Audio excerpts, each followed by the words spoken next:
White Biotechnology. Donc c'est pas vraiment une conférence scientifique au sens de la science telle que je l'entends. C'est plutôt une conférence sur l'interface public-privé et sur la valorisation de la recherche. Donc surtout n'hésitez pas à m'interrompre, et vraiment aucun problème. J'ai eu droit à des amphis beaucoup plus grands et beaucoup plus fournis. J'adore ce genre de jeu. Voilà, alors Toulouse White Biotechnology, qu'est-ce que ça veut dire la colorisation, c'est comme dans les deux films. Pour les petits jeunes apprécient les deux films, on les colorise. La biotechnologie, c'est un peu la même chose. Il y a une dizaine d'années, on a colorisé les biotechnologies. En fait, c'était des industriels, des petites start-up qui cherchaient de l'argent auprès d'investisseurs. Et le raisonnement était de leur dire, bon, vous investissez, la biotechnologie, pour la plupart des investisseurs, c'est la santé. La santé, bien sûr, parce que dès qu'on trouve un nouveau médicament, un anticancéreux par exemple, c'est le jackpot. Quand on a investi, ben, on fait 40, 50, 80 fois la mise. Et le raisonnement a été de dire à ces gens-là, donc, vous investissez dans la santé, ça rapporte beaucoup, mais de moins en moins souvent, et tous les gouvernements mettent la pression sur les frais de santé. Donc, investissez plutôt dans les applications industrielles. L'industrie, ça rapporte beaucoup moins, mais beaucoup plus souvent.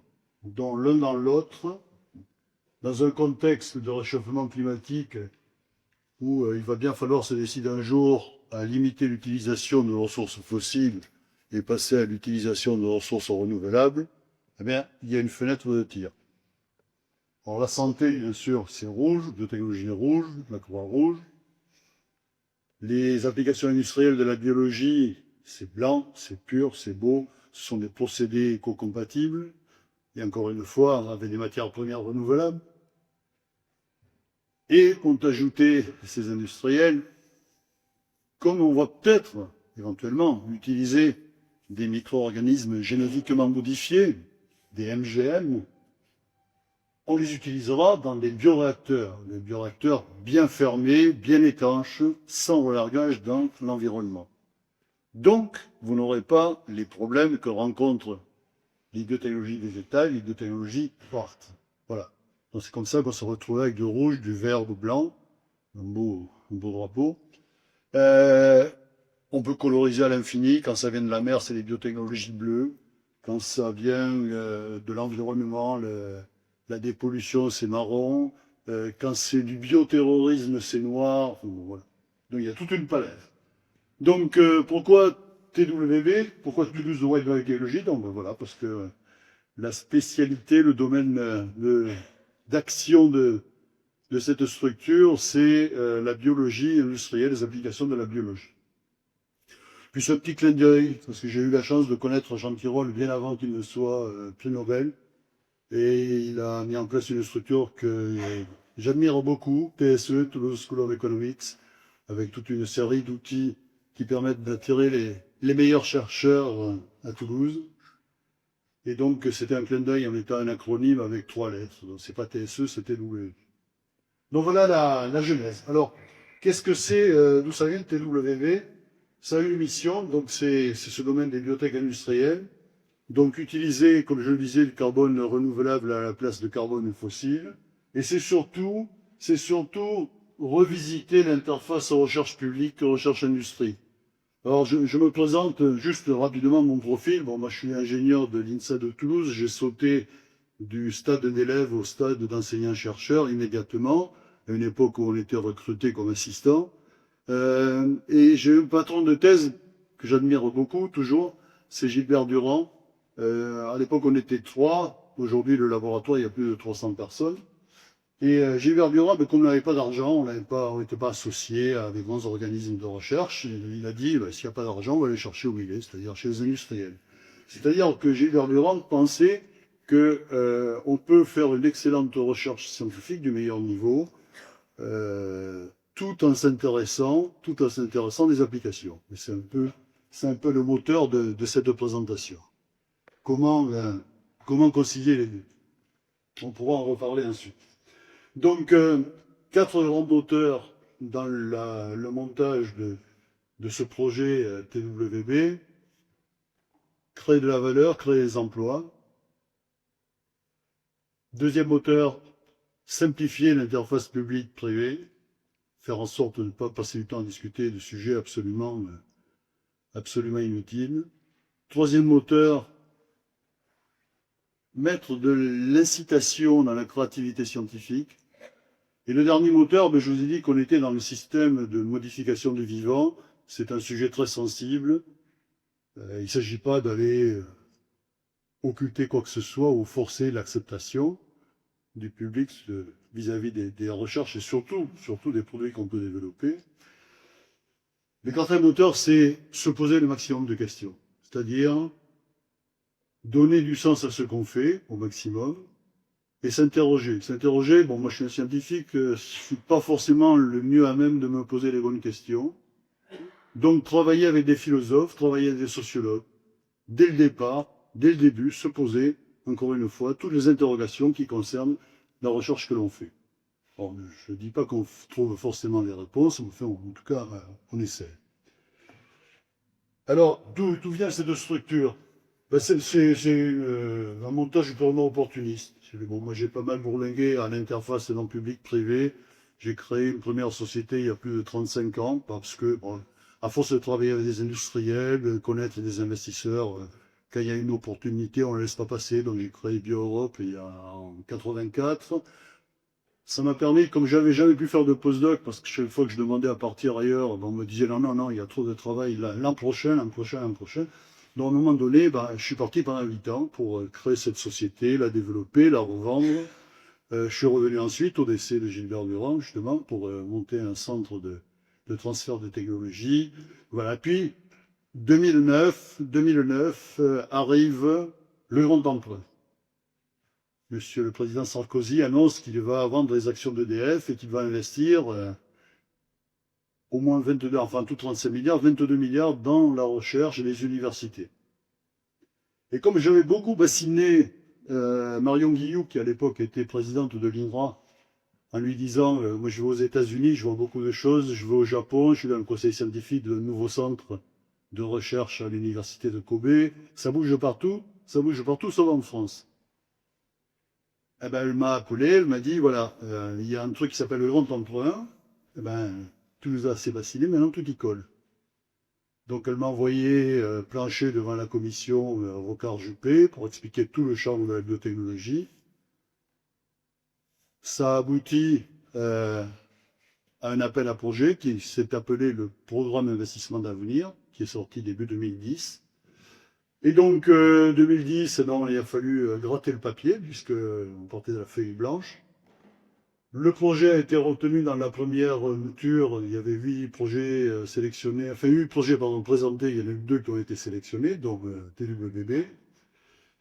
Nous sommes en France, donc il ne suffit pas d'être sélectionné par un jury international. Il faut tout renégocier pied à pied, ligne à ligne, point à point, avec l'ANR, l'Agence nationale de la recherche.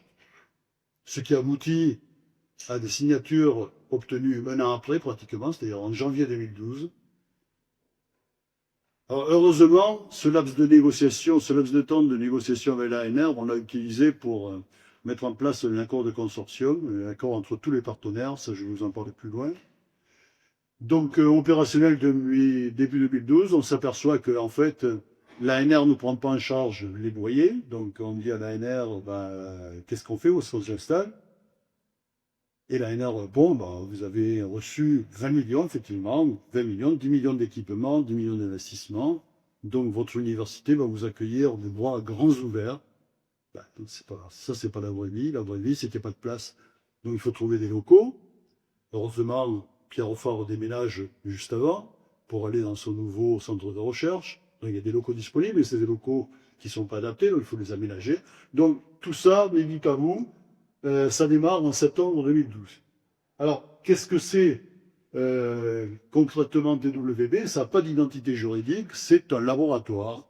Ça s'appelle une unité mixte de services, comme par exemple le centre Pierre Potier à son origine. Unité mixte de services, ça veut dire qu'il n'y a pas de chercheurs évalués sur la recherche scientifique dans cette structure, mais il y a des ingénieurs, il y a des techniciens, il y a des plateaux techniques. Donc voilà, UMS, donc géré par l'INRA, avec trois tutelles, l'INRA, le CNRS et l'INSA de Toulouse. Pourquoi? Bien parce que ce projet a été construit essentiellement à partir d'un laboratoire qui s'appelait Laboratoire Biotechnologie Bioprocédés, qui s'appelle maintenant Laboratoire d'ingénierie des systèmes biologiques et des procédés, donc LISBP, ce qui est très facile à prononcer ou pour vous exercer. Donc ce sont les mêmes tutelles, INRA, INSA, CNRS. Donc voilà pourquoi ces trois tutelles. Donc le financement, comme je vous ai dit, c'est 20 millions d'euros. On en avait demandé 60. Dans le projet, moi j'ai mis 60. C'est ce qu'il faut pour en avoir. Ce projet PIA a une durée déterminée. Ça a commencé dans le début 2010, ça s'arrête fin 2019. C'est-à-dire que dans 2 ans, le 31 décembre, ce programme s'arrêtera. Et dans le contexte actuel, on ne sait pas trop ce qu'il y aura. Comme autre source de financement, il y a des cotisations. Je vous ai dit qu'on avait mis en place un consortium public-privé. Bien, tout ce qui n'est pas public paye une cotisation. Des cotisations qui sont pas négligeables. C'est-à-dire que les entreprises dont je vais vous parler s'impliquent pour 3 ans. Elles payent une cotisation, les tout petits payent 5 000 euros. Puis suivant la taille de l'entreprise, ça va jusqu'à 75 000 euros. Ça veut dire qu'un grand groupe qui veut rentrer en consortium doit dégager un budget de 225 000 euros, ce qui n'est pas négligeable. Donc ça évite les touristes, hein, ça évite juste les gens qui viennent faire de la veille technologique. Et puis donc, pour vivre, il y a des contrats de recherche, j'en parlerai aussi, et les tutelles qui contribuent essentiellement par l'attribution de postes, enfin surtout l'INRA, essentiellement l'INRA. Donc aujourd'hui, ce consortium, c'est 53 partenaires, dont 37 entreprises privées, 4 investisseurs, des structures de transfert de technologie, avec dans cet accord. Cet accord de consortium, il a été conçu justement pour simplifier au maximum l'interface publique-privée. C'est-à-dire que c'est un document abominable, 88 pages. Ça a été élaboré en 6 mois. 6 mois pendant lesquels on a mis autour de la même table les juristes du CNRS, de l'INRA, etc. De Total, de L'Oréal. Bon, donc ça a été assez sportif. Ça a été même assez vif parfois. Il a fallu un peu taper sur la table. Mais on a abouti à un document qui règle tous les problèmes juridiques. C'est-à-dire que tout ce qui est publication, propriété intellectuelle, etc., une fois qu'on a signé cet accord, ben, c'est réglé. Donc, ça veut dire que sur le projet, on n'a plus à parler juridique, on n'a à parler que de sciences et de technologie. Ce qui fait gagner quand même beaucoup de temps. Ce consortium, dont je disais 37 entreprises, alors je ne vais pas détailler, ça n'a aucun intérêt, mais il y a des très grands groupes. Il y a des groupes comme Total, comme L'Oréal, comme Michelin. Il y a des Chinois. Adiceo, c'est un groupe qui fait de l'alimentation animale en Chine. Agilent, c'est un groupe californien. Solvay, c'est belge. Givaudan, c'est suisse. Voilà.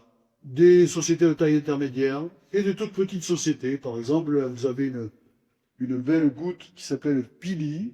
Pili, c'est une petite société qui a démarré à Paris dans un fabricant. La Paillasse, dans la Paillasse, c'est dans le 12e arrondissement. 3 jeunes qui ne connaissent rien à la biologie. Ils ont un camarade qui a fait un stage à Orsay qui leur a amené un microbe qui était coloré en bleu. 3 jeunes, 2 diplômés de Toulouse Business School et une charmante jeune fille qui est normalienne et qui a fait une école de design. Voilà, ils n'y connaissent rien, mais ils démarrent bien en tête. Ils ont un pigment bleu, un colorant bleu. Ils vont voir Bic pour faire des encres biodégradables, ils vont voir Chanel pour faire du maquillage, ils vont voir Hermès pour teindre les carrés. Voilà, complètement allumés, mais très sympathique. Très sympathique, on les a fait venir de Paris à Toulouse. Ils ont recruté 3 personnes depuis, ils sont en train de lever de l'argent. Si vous avez des liquidités, il y a un crowdfunding qui est en cours. Voilà, donc on les héberge, on les coach, on les aide à transformer leur bonne idée d'être un même produit qui, je vais pas dire qu'il va refaire l'histoire du pastel parce qu'il est bleu, mais enfin, bon, c'est jeune. Ça peut être un beau succès. Voilà, donc tout un panel de sociétés de tailles différentes, de finalités différentes. Et notre bébé, la première start-up qu'on a créée, Enobrac. Alors Enobrac, c'est de l'humour, c'est carbone à l'envers, avec un Q qui n'est pas un Q, qui est un CO2.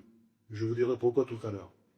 Bon, à côté de ces industriels, il y a des investisseurs, Sofinova, Auriga, BPI France, Yardinov, le local de l'étape, donc qui s'appelle maintenant, enfin, la maison mère s'appelle Yardi Soridec, puisque Yardi a fusionné avec son homologue de l'Inde-Roussillon. BioAster, c'est un IRT, l'Institut de recherche technologique, qui est dédié à la santé, qui est basé à Lyon. Lyon, donc Sanofi, Biomerlieu et l'Institut Pasteur de Paris. L'Hydran Transfert, la SAD locale, Toulouse Tech Transfert.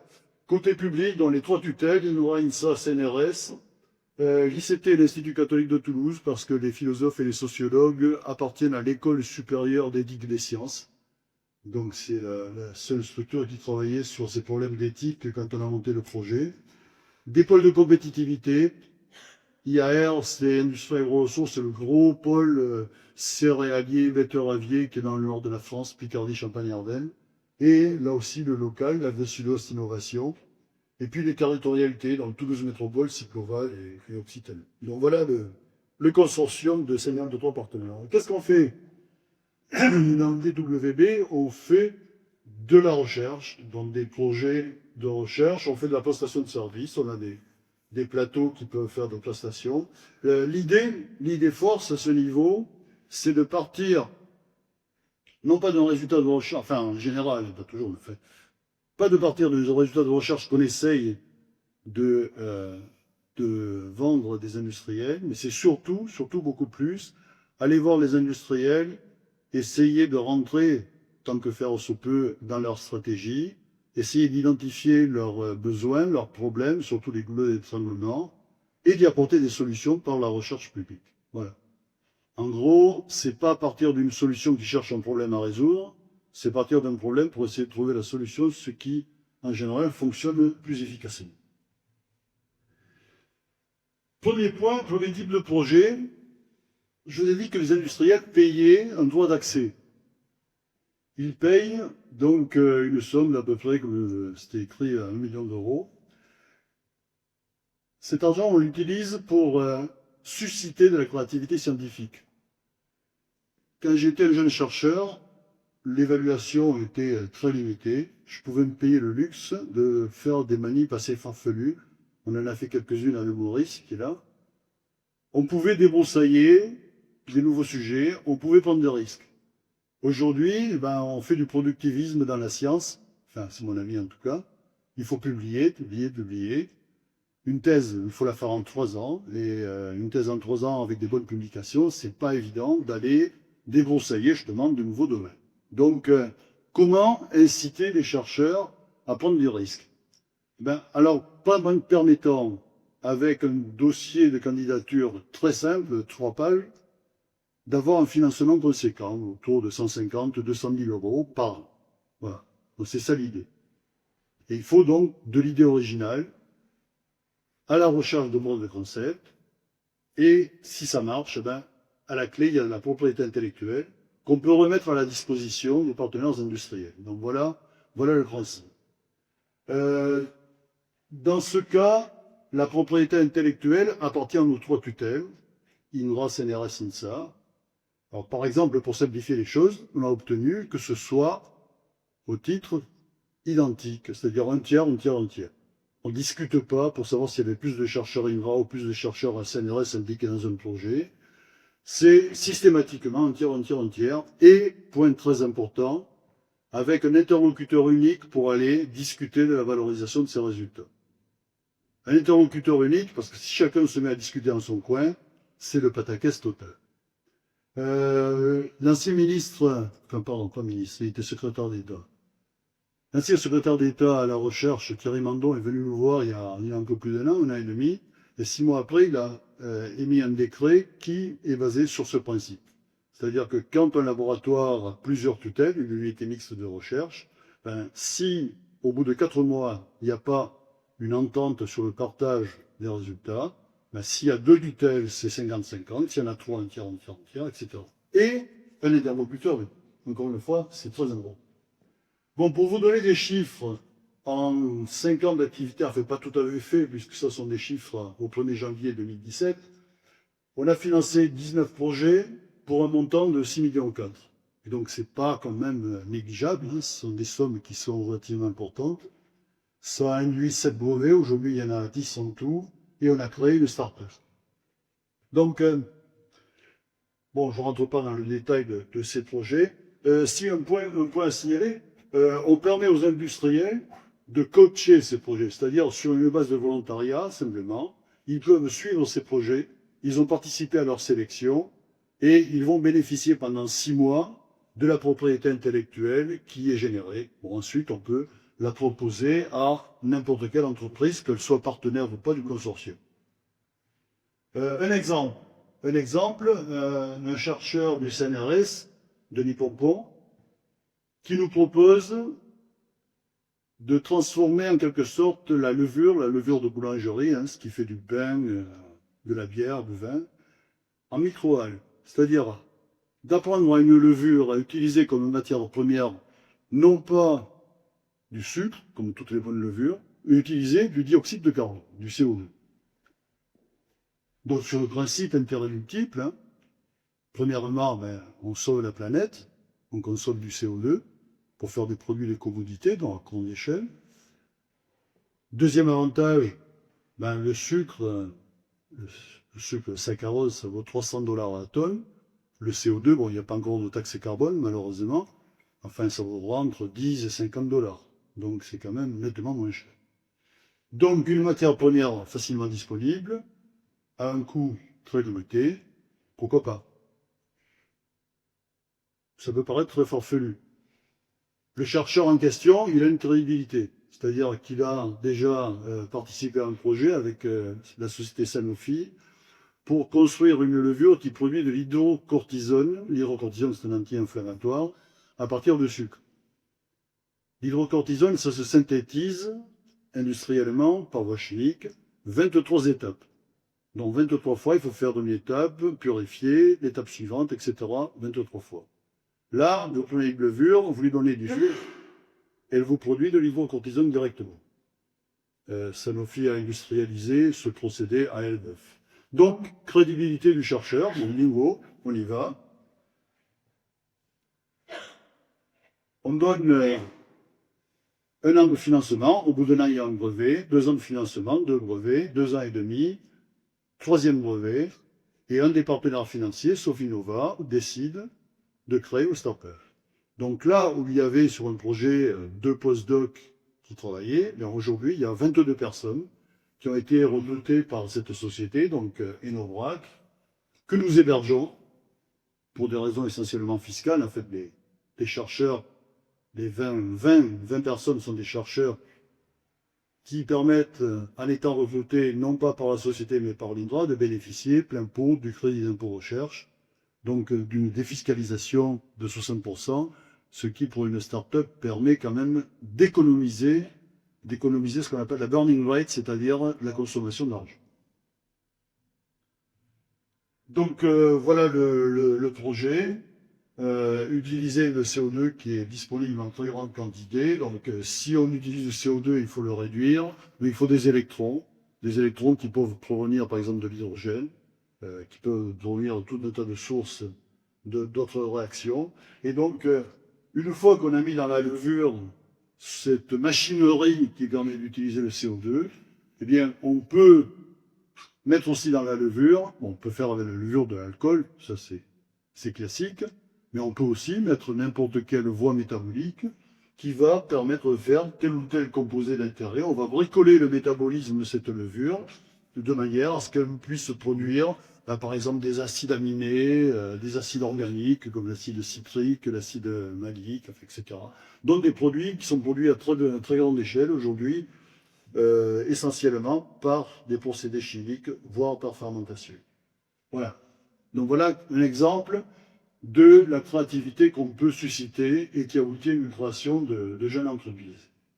Deuxième type de projet, les projets compétitifs, c'est-à-dire des projets où un industriel va financer la totalité du montant des recherches.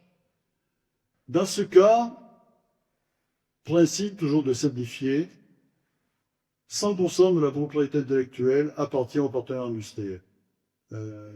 À mon expérience, il y a très peu de cas où la propriété intellectuelle rapporte plus qu'elle nous coûte. Ça aussi, on peut en discuter. Donc, on peut passer des mois à discuter du partage de la propriété intellectuelle. On peut passer parfois, mais ça m'est arrivé, des années à discuter du montant des redevances qui vont arriver au minimum 10 ans après, parce que le temps que l'industriel ait développé un procédé et construit une usine, fabrique des produits, ça prend au minimum 5 ans, beaucoup plus souvent 10 ans. Donc, pas du tout de discussion sur ces sujets-là. Par contre, discussion d'une prime de succès. C'est-à-dire qu'il y a un projet avec des objectifs aussi précis que possible. Si ces objectifs sont atteints, on prévoit contractuellement dès le départ que l'industriel va payer 1 à 3 fois le coût total de la recherche en bonus. Donc on négocie un bonus et on le négocie de manière flexible. C'est-à-dire que si c'est un groupe comme Total, il n'y a pas de gros problème de trésorerie chez Total, donc dès qu'il dépose un brevet, il paye. Par contre, si c'est une jeune start-up qui n'a pas trop de moyens, on attend que les levées d'argent vont faire payer. Donc, s'adapter au contexte. Donc, on a, comme ça, conduit un certain nombre de projets. On a signé pour un montant total aujourd'hui de plus de 20 millions d'euros en 5 ans. En 5 ans, c'est-à-dire que l'objectif que nous avait fixé l'ANR, c'était on nous donne 20 millions, il faut générer 20 millions de contrats. A été atteint avec 2 ans d'avance, puisque le projet se termine normalement dans 2 ans, fin 2019, comme je vous l'ai dit. Voilà. Donc, aujourd'hui, sur cette recherche, les objectifs sont atteints, bon, avec les gros projets avec Total, par exemple. Un autre exemple, ça c'est un exemple que je trouve assez emblématique. C'est avec une petite société qui est à Lyon, une société qui a été créée à partir d'un résultat de recherche d'un laboratoire du CNRS. Ce laboratoire a isolé une lignée d'amibes. Les amibes sont des organismes unicellulaires. Une amibe, ça fait entre 50 et 100 microns. Et donc, ils ont isolé une lignée d'amibes non pathogènes, bien sûr, c'est la moindre des choses, et qui est particulièrement vorace sur les films bactériens. Les films bactériens, c'est un problème dans les tours de réfrigération de l'industrie. C'est aussi un problème dans vos climatisations, hein, la géolylose, un problème de contamination bactérienne. Tous les circuits d'eau chaude sont contaminés par des bactéries, et donc il faut mettre des produits chimiques, il faut mettre des bactéricides, c'est corrosif, une tour d'aération, de réfrigération, ça se change tous les 4-5 ans à cause de la corrosion. Donc, pourquoi ne pas utiliser la lutte biologique en espèces et utiliser ces amibes pour détruire les films bactériens? Ben, le problème, c'est que ces gens-là ne savaient absolument pas comment cultiver à grande échelle ces amibes. Ils savaient les cultiver sur des petits carrés de gélose, avec un milieu nutritif, agité à la main. Bon, ça, c'est pas un procédé que l'on peut appliquer au niveau industriel. Donc, on est allé voir les spécialistes de culture de micro-organismes. On leur a dit, ça vous intéresse, un petit truc original, cultiver des amibes. Réponse, zéro bibliographie. Personne ne s'est jamais intéressé à ce truc-là. Personne n'a publié là-dessus. Donc, aucune référence. Un sujet qui n'est pas forcément excitant pour les grands journaux scientifiques. Donc, ils nous ont dit, non, c'est pas la peine, ça ne nous intéresse pas. On s'y a accroché. On a totalement merveillé pendant 6 mois. C'est-à-dire que dès qu'on mettait des amibes dans un milieu de culture, elle tournait de l'œil, elle défeuilletait. Au bout d'un an, on est arrivé quand même petit à petit à les discipliner, à les dompter. Donc la société en question a fait une introduction en bourse, ils ont levé 13 millions. Un an plus tard, on avait 10 fois le titre qu'ils souhaitaient, donc ils ont relevé 18 millions. Et ils ont construit l'usine à Bron, à côté de Lyon, qui est opérationnelle depuis octobre 2016, donc depuis plus d'un an. Et il y a un mois, la Banque européenne leur a donné 20 millions d'euros pour développer ce procédé à l'échelle européenne, voire à l'échelle américaine. Donc voilà un exemple de création de valeur. Hein, à partir d'un résultat de laboratoire, on franchit toutes les étapes des TRL, ou le TRL, la Technology Readiness Level. Donc là, on part de 0 ou 0,5 et on monte jusqu'à 9, jusqu'à l'usine. Bon, on a des gros projets qui sont cofinancés. Alors, quand les projets sont cofinancés, bien sûr, par l'État ou par l'Europe, ben, il faut partager la propriété intellectuelle. Juste un exemple, je ne vais pas trop rentrer dans le détail scientifique, c'est pas le but.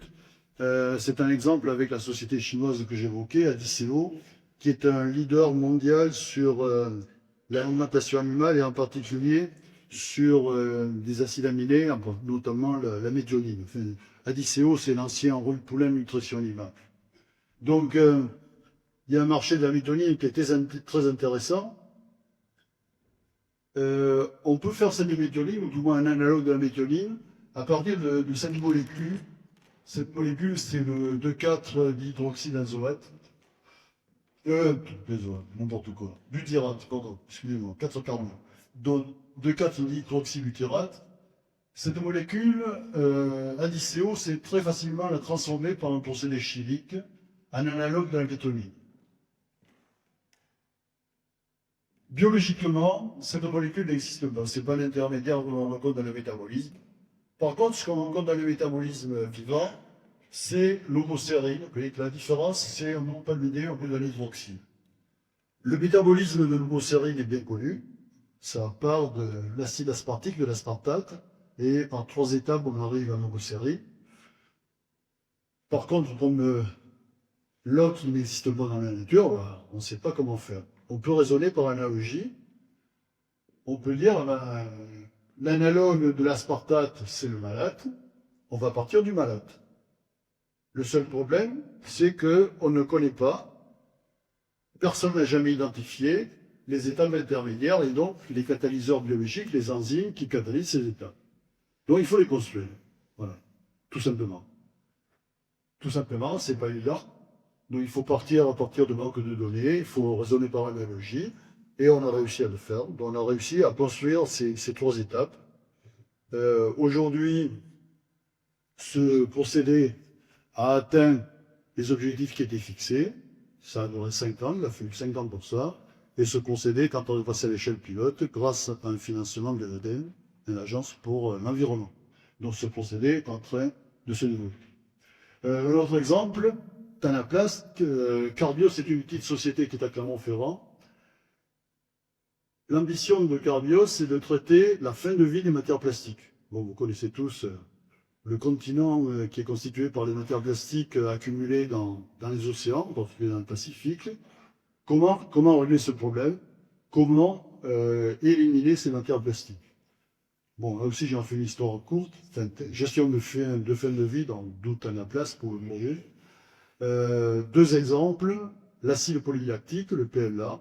Bon, bien, on a mis au point des enzymes qui sont très efficaces pour dégrader ce PLA.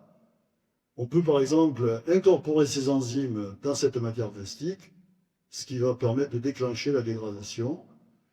Carbios, qui est basé à Clermont-Ferrand, a monté une association, une joint venture avec le groupe Limagrin, dont le nom de groupe semencier, pour mettre au point la fabrication de films de paillage agricole, c'est les films comme sur l'agriculture, qui ne vont pas s'accumuler, qui vont être biodégradés grâce à ce procédé. Ils ont, comme ça, obtenu plus de 8 millions d'euros pour créer cette joint venture.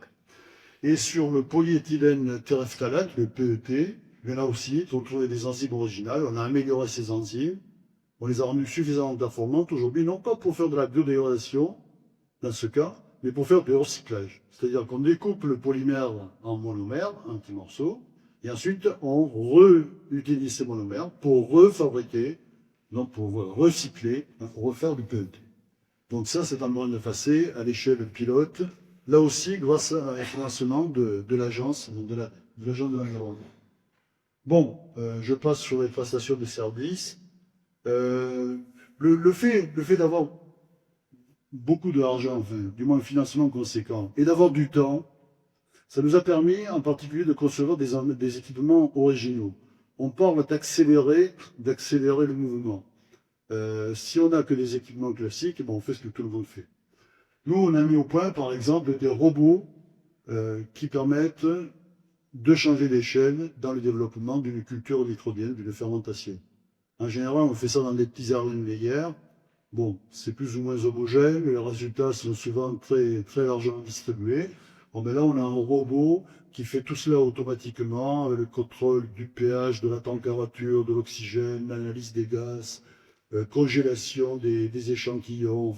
Voilà, tout ça c'est robotisé, c'est automatisé, donc une fiabilité qui est extrêmement, extrêmement plus élevée. Des unités de fermentation qui vont jusqu'à un volume de bioréacteur de 300 litres. Au niveau impact socio-économique, si on fait un bilan de 5 ans, on a créé dans TW 12 emplois permanents, il y a 20 emplois pérennes. On a employé plus de 120 personnes en CDD, aujourd'hui on est presque 100 personnes, on a fait créer à peu près 60 emplois à l'extérieur. Au bout de 5 ans, donc en janvier 2012 on était 2, là, maintenant je veux dire on est presque une centaine. On a signé plus de 20 millions de contrats, on a déposé en tout 17 brevets. Donc un bilan qui est tout à fait honorable et on projette, grâce au contrat de plan État-région, de s'installer dans 2 ans sur le campus de l'INSA, donc revenir sur un campus universitaire pour s'impliquer, bon, à la fois être le plus proche des recherches qui sont faites dans les laboratoires et s'impliquer dans la formation d'ingénieurs et la formation du doctorant. Cet ensemble, sur le plan de l'INSA, va constituer quelque chose d'assez unique, non seulement en Europe, mais surtout au niveau mondial, avec 15 000 m² qui vont être dédiés totalement à ces applications de la biologie, dans un allant du plus fondamental, du plus amont, tout ce qui est manipulation d'ADN, de protéines, etc., jusqu'à la finalisation, avec l'hébergement en particulier de jeunes entreprises. Bon, actuellement, TWB héberge 5 startups, dont une que nous avons créée.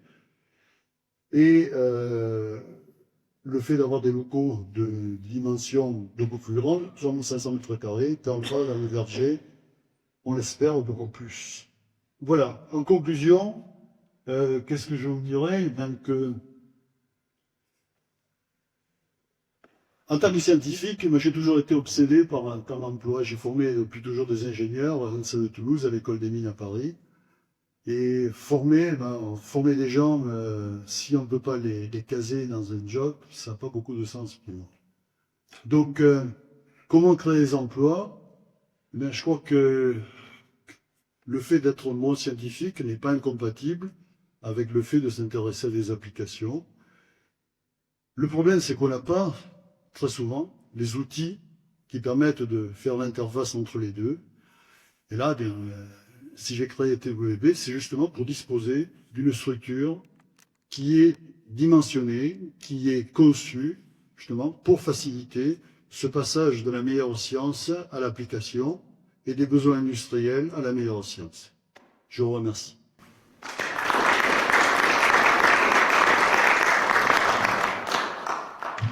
Voilà, vous ne m'avez pas interrompu, c'est très gentil à vous.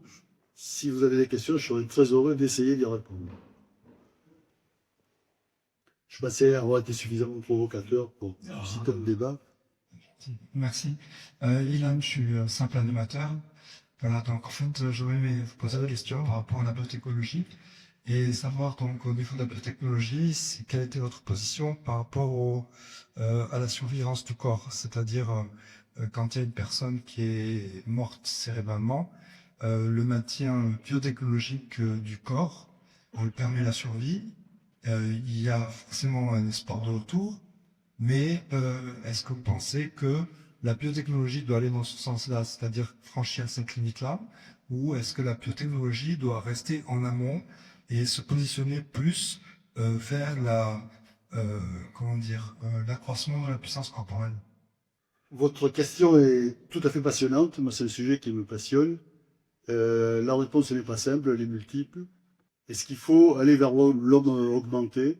Bon, moi, on m'a opéré de la cataracte, je trouvais ça fabuleux. Je suis un homme augmenté, parce que j'y voyais plus grand-chose, et là, j'ai plus de lunettes. Donc, je suis déjà un homme augmenté. Alors jusqu'où est-ce qu'il faut le pousser, ça, c'est un problème d'éthique. Justement, c'est là qu'il faut discuter avec des philosophes, des sociologues. Sur le cerveau, le problème n'est pas simple. Moi j'ai assisté récemment à une conférence à l'Académie des technologies sur de nouveaux appareils de RML qui sont à très haut champ et qui arrivent à caractériser très précisément, beaucoup plus précisément que ce qu'on faisait auparavant, le fonctionnement du cerveau. C'est-à-dire qu'on sait exactement quelles sont les zones qui s'allument, etc., sont stimulées. Et ce qui est fabuleux, c'est qu'ils arrivent maintenant à détecter le fonctionnement d'un cerveau de personnes dans le coma. Et je trouve ça fascinant, parce que vous parlez de tennis à une personne qui est dans le coma, et vous voyez s'allumer dans son cerveau les zones qui s'allument quand vous parlez à n'importe qui de tennis. Donc, ça veut dire qu'on peut savoir s'il y a mort cérébrale ou s'il n'y a pas mort cérébrale. Donc ça, c'est déjà un embryon de réponse. Bon, je ne sais pas si ça sera utilisé. Bon, encore une fois, j'insiste sur l'aspect éthique. Dans ce domaine-là, je ne suis pas du tout compétent pour en parler. Je m'en garderai bien. Mais on va pouvoir très certainement savoir si c'est irrémédiable ou si c'est pas irrémédiable. Et savoir s'il faut insister ou pas insister. Après, le transhumanisme, ça va beaucoup plus loin. C'est encore une autre histoire. Bon, moi, je trouve ça assez farfelu, mais j'ai vraiment pas envie de vivre 1000 ans. Là, merci. Non, non, ça va. Vous avez évoqué le fait que les plastiques, effectivement, on aimerait bien qu'ils disparaissent de l'environnement. C'est quand même un problème lourd, grave. Le 7e continent, il est là, il pollue, les poissons se nourrissent de plastique maintenant et on voit des cancers se développer. Alors, ce que vous avez développé là est intéressant, mais justement, il va se poser peut-être des problèmes éthiques par rapport à notre société de consommation. Est-ce qu'on ne va pas détourner ces potentialités d'autodégradation des plastiques pour faire ce bon appel et que l'on combat à ce moment au niveau des écologistes, par exemple, l'obsolescence programmée, par exemple. Est-ce qu'il ne peut pas y avoir, parce que le paillage, c'est compréhensible, des pots ou de la potage pour de l'agricole, c'est compréhensible, mais à quand l'objet qui se dégrade ou qui a une durée de vie qui, au bout de 2 expositions, 2 saisons au soleil, par exemple, une chaise de jardin tombe en poussière la 3e année parce que il faut en racheter. Ah oui, ben c'est là que l'éthique est importante. C'est là qu'il faut se poser des questions sur le sens de ce qu'on fait et quelles sont les conséquences. Ce qui n'est pas toujours simple. Hein. Et effectivement, l'enfer n'est pavé des meilleures intentions. Hein, donc, vous pouvez avoir une approche qui paraît extrêmement bénéfique et qui va ensuite s'avérer totalement contraire à l'objectif que l'on avait. Là, en l'occurrence, pour la pollution par les matières plastiques, ce qui est extrêmement toxique, ce sont les nanoparticules qui s'accumulent. Par une dégradation biologique, si on peut arriver vraiment à la dégradation ultime, c'est-à-dire au monomère, on évite ce genre de situation. La bioaccumulation se produira De nanoparticules.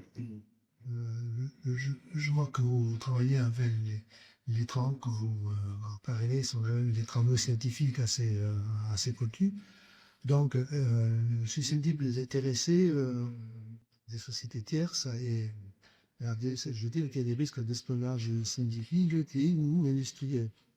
En vrai, il y a des choses spécifiques qui se mettent en œuvre en ce qui concerne la sécurité de données, la sécurité du processus, pour ça. Des mesures francs restent là, disons, en gros, de chacune des sociétés, ou est-ce que c'est mis en commun? Comment c'est réalisé ce... Alors là, il y a 2 niveaux. Il y a le niveau TWB et il y a le niveau des partenaires industriels.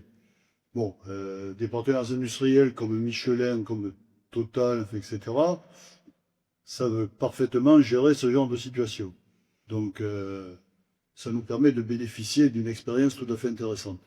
Après, au niveau local, eh bien, on est dans une structure où on n'entre pas comme dans un moulin, c'est-à-dire que tout est sécurisé. Passer d'un bâtiment à un autre, c'est sécurisé. Et je pense que les organismes publics sont en train de prendre conscience de ce risque Nous allons être classés prochainement en ZRR, c'est-à-dire zone à accès réglementé. Donc aussi bien pour les visites, pour les recrutements, surtout pour les recrutements, ben, il faut soumettre les dossiers à une instance qui accrédite ou pas. Plus le contact avec la DGSI. Nous, on a, enfin, déjà 2 fois, on a eu des conférences, on sollicite les conférences de la DGSI, en particulier sur la protection informatique, parce que ça, bon, ben, je crois qu'on est très loin du compte si on veut vraiment être protégé. Quand on voit les moyens dont disposent les personnes malveillantes, très, très, très difficile. En tout cas, on est conscient. Oui, je pense que vous avez des thésards, certainement. Pardon, Vous avez des thésards. très peu, Très peu. très Parce peu. que pour la confidentialité, là, jusqu'à la baisse des brevets, comment ça se passe pour le. Alors, pour une thèse? Non, pour tout vous dire, on en a un. Parce qu'il y a une entreprise qui n'a pas beaucoup de moyens, qui s'appelle Sanofi, qui a exigé d'avoir un thésard, parce que c'est moins cher qu'un postdoc. Sans commentaire. Ce qu'on préfère sont des postdocs, des postdoctorants, c'est-à-dire des gens qui ont déjà été formés, qui sont opérationnels. Parce que quand on conduit des projets un peu risqués, si en plus on prend le temps de former les gens, c'est pas évident, c'est pas simple. Donc un minimum de thésards. Et bon, là aussi, on a un accord de consortium qui prévoit les règles de publication, c'est-à-dire que bon, s'il y a des brevets en cours, il faut attendre éventuellement, si c'est nécessaire, la parution des brevets. Et sinon, donc, il y a une protection des chercheurs qui sont impliqués pour leur garantir qu'ils pourront publier leurs résultats. Ça, absolument. Ça, c'est très, très, très important pour les procédures d'évaluation des chercheurs. Oui, je voulais revenir au problème de la dégradation des matières plastiques. La question que je voulais vous poser, c'est les matières plastiques qui se retrouvent dans la mer, comment est-ce qu'on arrive à concilier le désir qu'on a de les atteindre alors qu'ils sont malgré tout relativement dispersés? Ah ben là, c'est surtout un problème de collecte. Hein. C'est un problème de collecte et il y a plusieurs ONG qui sont spécialisées justement dans ce domaine. Parce qu'avant tout, aujourd'hui, vu le point auquel on en est rendu, il n'y a que la collecte qui va pouvoir, dans un premier temps, résoudre le problème. En plus, on a un problème de diversité de matières plastiques. Hein. Il n'y en a pas qu'une. Il y a le polyéthylène, polypropylène, etc. Donc, on est confronté à une situation qui est extrêmement complexe. Par contre, ce qu'il faut, c'est revisiter la fabrication de ces matières premières de manière à, dès au pas, pouvoir disposer d'outils soit de recyclage, soit de biodégradation. Heureusement, le monde vivant est plein de ressources et on trouve des micro-organismes, des enzymes qui sont prêts à dégrader beaucoup de choses. Une question pour vous embêter. Question, j'espère, vision de philosophe. On craint beaucoup que les biotechnologies dans les données industrielles aboutissent à n'importe quoi et à d'énormes dégradations. Vous qui avez un peu d'expérience, avec le temps, pensez-vous qu'on a de plus en plus ou de moins en moins de chances d'aboutir à des désastres de très grande envergure, comme biologique? Déjà, la biologie, ça aboutit au pain, au fromage, au vin et à la bière. C'est un cadeau divin. Donc, ça aboutit pas qu'à des choses négatives. Faut pas être pessimiste. C'est bon, je vais faire du poncif, mais le nucléaire, ça peut donner des choses très bien et puis des choses très très mal. Le problème, c'est l'espèce humaine. Non, mais je voulais dire, sur les dernières années, vous qui avez vu pas mal de choses, est-ce qu'on va dans un sens d'une plus grande maîtrise ou d'une plus grande prise de risque, avec des équilibres de biosphère? Non, j'allais vous dire que le biologique dangereux, pour moi, c'est l'humain. Hein. C'est ça le plus dangereux. Dans quel sens va-t-on? Moi, je pense qu'on va plutôt dans un sens d'amélioration, si vous voulez. Il y a 20 ans, quand vous étiez diabétique, il fallait compter sur de l'insuline extraite de pancréas de porc. C'était pas forcément simple. Aujourd'hui, on fabrique ça avec des bactéries qui se développent dans un fermenteur. Il y a 20 ans, si vous n'aviez pas une croissance suffisante, eh bien, on vous injectait des hormones extraites de cadavres, d'hypophyses de cadavres. Il y a eu quelques petits dégâts, hein, quelques effets collatéraux. Aujourd'hui, on fait la même chose avec des organismes parfaitement maîtrisés, parfaitement contrôlés. Il y a 20 ans, il y a un certain nombre de cancers qui étaient absolument incurables. Aujourd'hui, non seulement on arrive à disposer d'anticorps monoclonaux qui ciblent spécifiquement les cellules cancéreuses et qui vont pas taper à gauche et à droite comme le fait une chimiothérapie, mais en plus aujourd'hui, on arrive, et ça c'est un grand espoir, on arrive à démasquer les cellules cancéreuses qui se déguisent en cellules normales. Et en fait, c'est le système immunitaire qui est le plus efficace pour éliminer ces cellules, à condition qu'elles soient démasquées. Donc moi, mon sentiment, c'est qu'on évolue plutôt pour du bien. Maintenant, la grande problématique, c'est nourrir 9 milliards de personnes. Et ça va nous exploser de plus en plus à la figure. Comment va-t-on faire? Comment va-t-on gérer le problème de l'eau? Est-ce que la biologie va permettre de gérer le problème de l'eau? Là, j'avoue mon incompétence pour répondre. Vous avez exposé au tout début que vous aviez travaillé de longs mois à établir une espèce de charte de bonne conduite et de règlement de tous les litiges internes, même avec l'extérieur, les intervenants, avec les entreprises. Au bout de quelques années de fonctionnement, avez-vous été obligé de revoir, de rendre plus touffu encore ce travail, de le casser même, ou est-ce que finalement ce travail initial a payé? Non, il a absolument payé. Ah oui, alors là, je suis catégorique. Ça a simplifié à la fois la vie des chercheurs et la vie des industriels. Les partenaires industriels n'aiment pas perdre du temps, parce qu'ils ont des contraintes qui sont assez prégnantes.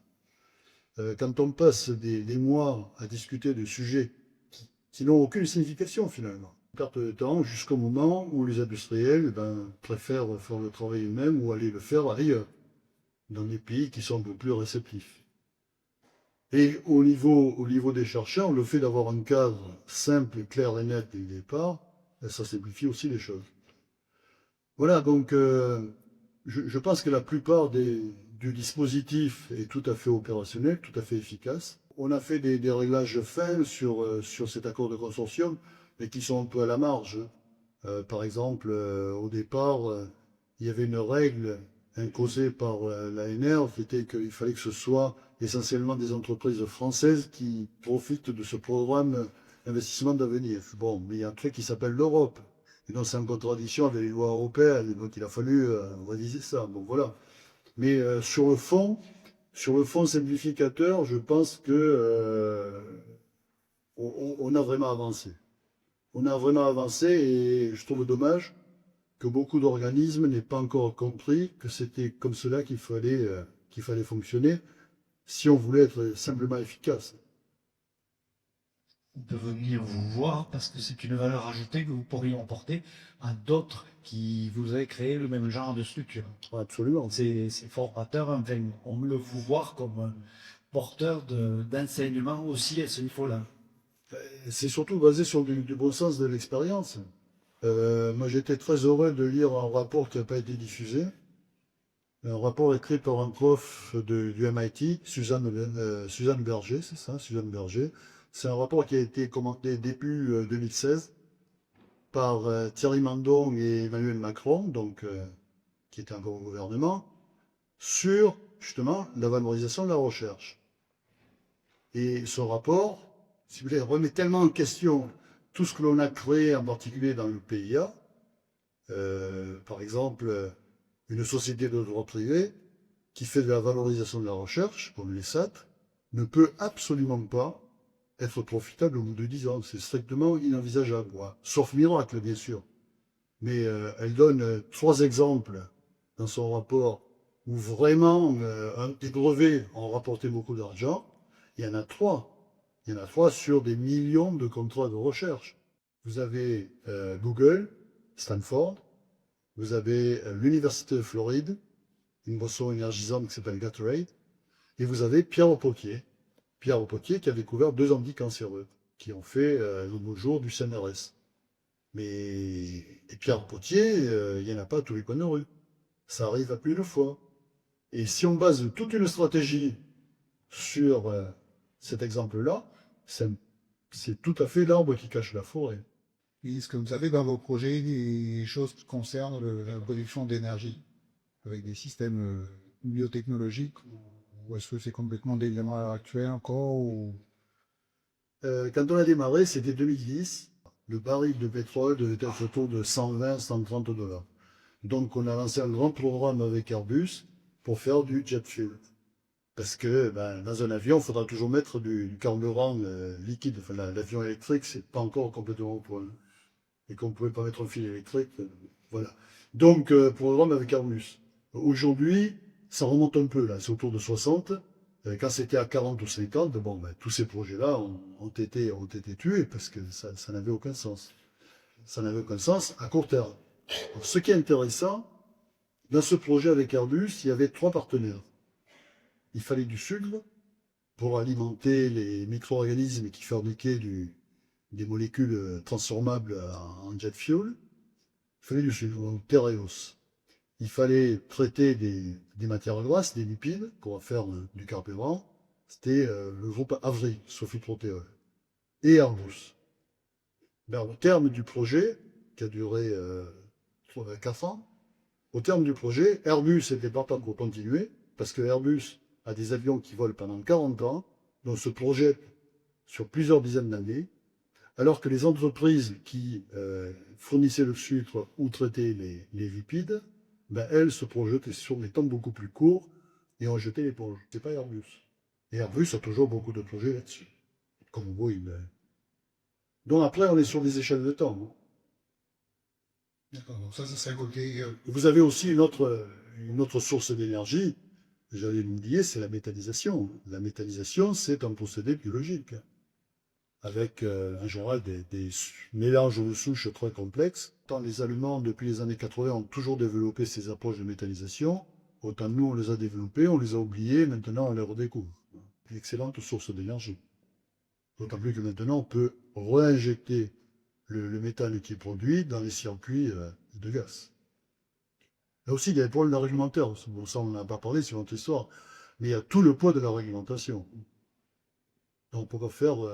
l'innovation est quand même très fortement freinée par la réglementation. Le sujet énergie en continu, parce que ça, vous parliez de méthanisation, mais vos bactéries là, qui mangent du CO2, on s'approche de la méthanation. Absolument. Vous pourriez en parler un peu? Nous, on ne travaille pas là-dessus, donc je suis incompétent, mais oui, il y a beaucoup de gens qui travaillent là-dessus. Oui, absolument.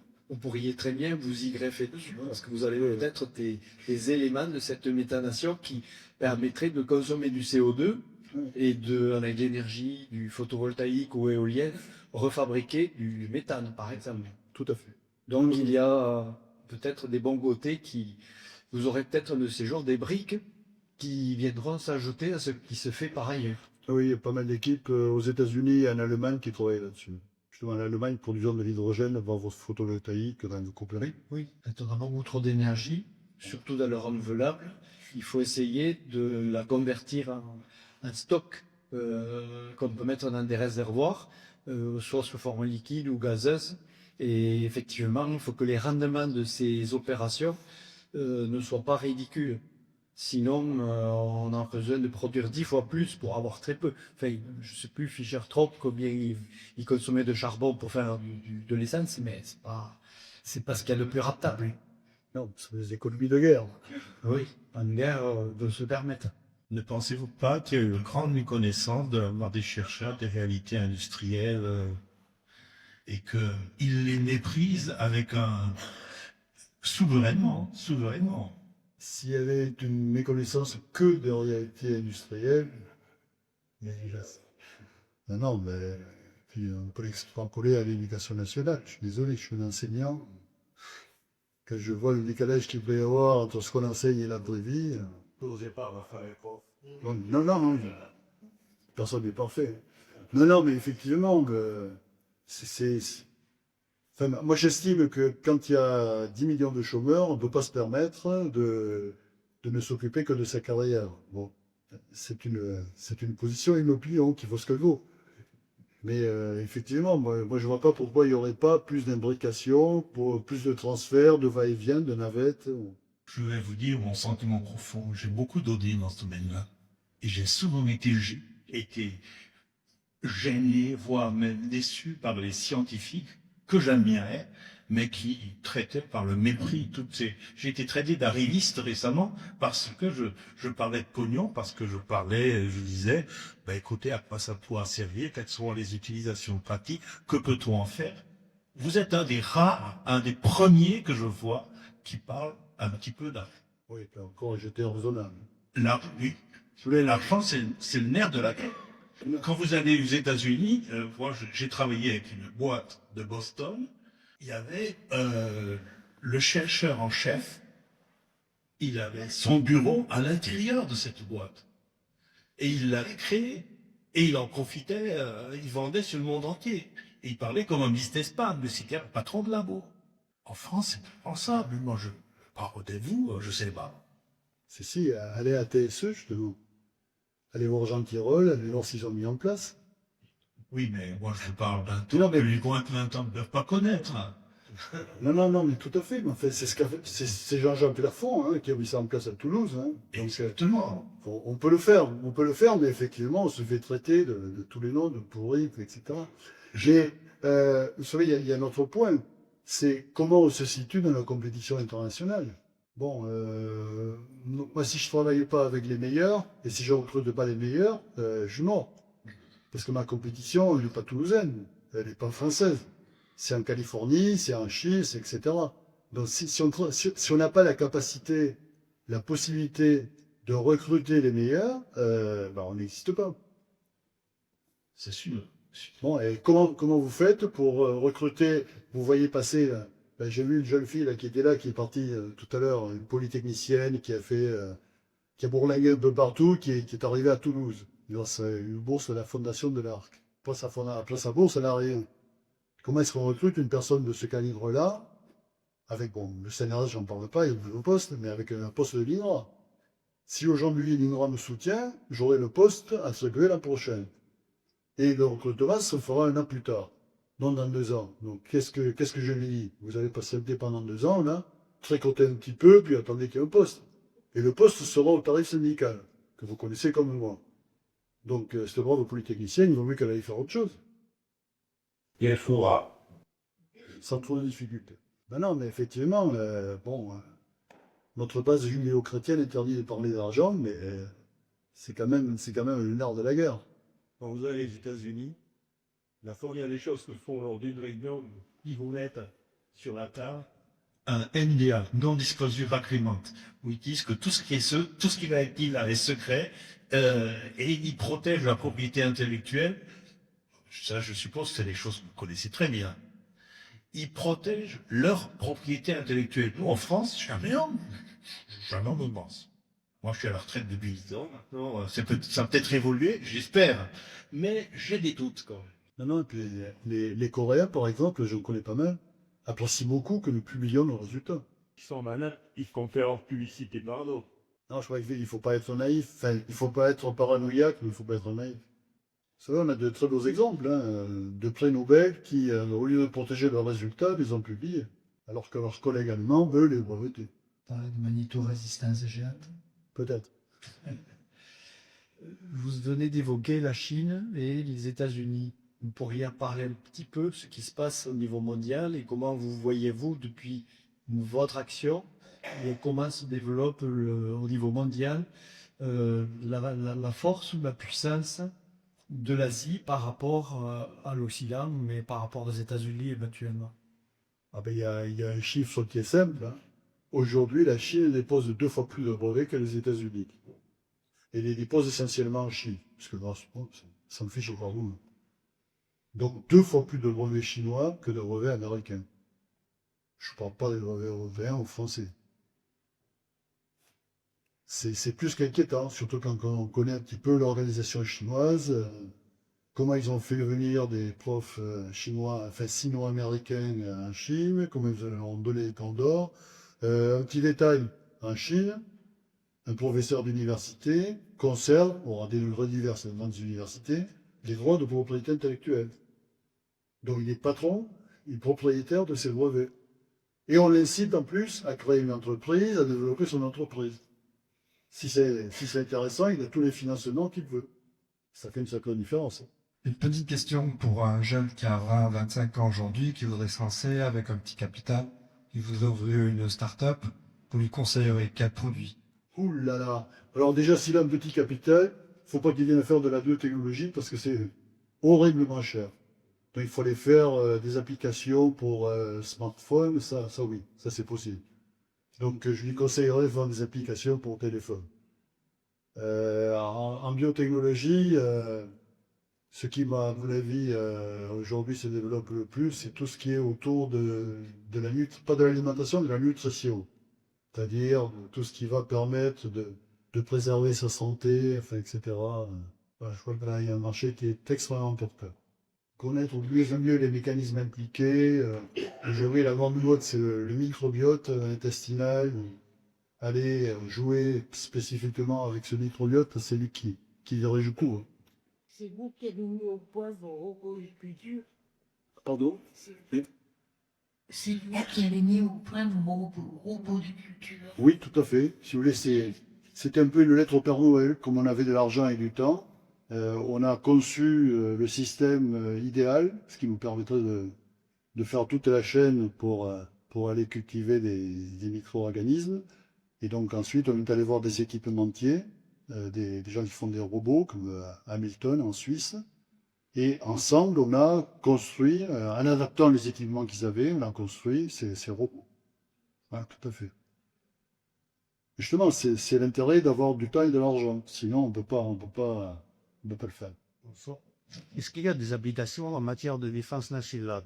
Je pense notamment aux Américains qui avaient incrusté dans les CAFA des systèmes électroniques qui permettaient de faire explorer, naviguer les ennemis. Là, je suis incompétent pour répondre. Donc, je sais qu'à une époque, les Américains ont utilisé les mélanines, les pigments de la peau pour voir dans les avions furtifs. Et donc, ils faisaient produire ces mélanines à des champignons. Vous savez, les champignons noirs qu'on a dans les salles de bain, ça ne me trompe pas. Mais ça a été utilisé pour faire des avions furtifs. Je vois qu'il y a beaucoup d'applications dans le domaine surtout de la détection de gaz de combat, toutes ces choses-là, pour qu'on puisse réagir sur le champ de bataille très vite à la présence de ce genre de toxiques. On connaît déjà travailler là-dessus, Maurice. Mais oui, je suis sûr qu'il y a beaucoup de choses. Enfin, un des arguments qui a été utilisé contre Saddam Hussein, c'était qu'il allait produire des tas de composés éminemment toxiques par voie biologique, par fermentation. Vous avez une belle cochonnerie dans le vivant. Hein. Tout le monde pense que la nature est merveilleuse. Ça contient les plus belles cochonneries du monde. Les poisons de certaines algues et des choses comme ça, c'est hyper toxique. Donc, on peut toujours les produire, aucune analystes. Tout ce qui est ou génère maintenant dans les mers, là, les méduses, elles ont d'un côté des toxiques ou des capacités de destruction énormes, et en même temps, elles nous fournissent de l'apport artificiel. Donc, encore une fois, on a les deux côtés, et lequel on va se mettre à développer, utiliser. Tout à fait. Oui. C'est la dernière, Gérard Doxoulet. Est-ce qu'il existe une plateforme crowdfunding spécialisée en biotech? Ça, c'est la première dernière question. Et la deuxième dernière question, c'est est-ce que vous avez comment est-ce qu'on pourrait appeler ça? Des partenariats financiers, par exemple, avec des investisseurs financiers du genre grand public. C'est-à-dire, est-ce que vous avez, par exemple, des appels de fonds ou des gens qui peuvent participer, qui, par exemple, retirent un pourcentage comme des placements en bourse, par exemple, mais peut-être différemment, en interne, je veux dire à votre niveau. Alors, première question, le crowdfunding. Je pense pas qu'une plateforme de crowdfunding puisse se spécialiser dans un seul domaine. Je crois que pour survivre, ils sont obligés de ratisser assez large. À Toulouse, on a Wissi, qui fait un très bon boulot. Donc oui, ils ont beaucoup de projets en bio, mais pas que cela. Ce serait pas possible hein, de tenir le coup uniquement. Ensuite, je vois mal ce que vous voulez dire. Enfin, est-ce que c'est un financement de type bancaire? Est-ce que c'est un financement... Vous avez des appels à projets, donc vous faites des recherches de financement, vous faites du financement privé, du financement public. Est-ce qu'il y a aussi ce qu'on pourrait appeler une espèce de financement participatif, c'est-à-dire que vous faites... il y a un nom précis que j'arrive pas à retrouver, un appel de fonds, mais qui serait ouvert au grand public. D'accord. Oui, non. Pour financer alors des projets. D'accord. Non, ça, à ma connaissance, ça n'existe pas. Enfin, pas dans ce domaine. Non, je sais qu'il y a de plus en plus de ce qu'on appelle la recherche participative. C'est-à-dire de recherche dans laquelle on implique des citoyens qui ne sont absolument pas des chercheurs. Mais je ne crois pas qu'on les implique au niveau financier. Bon, on va vous remercier beaucoup pour tout ça et cette superbe présentation. C'est moi qui vous remercie pour l'invitation.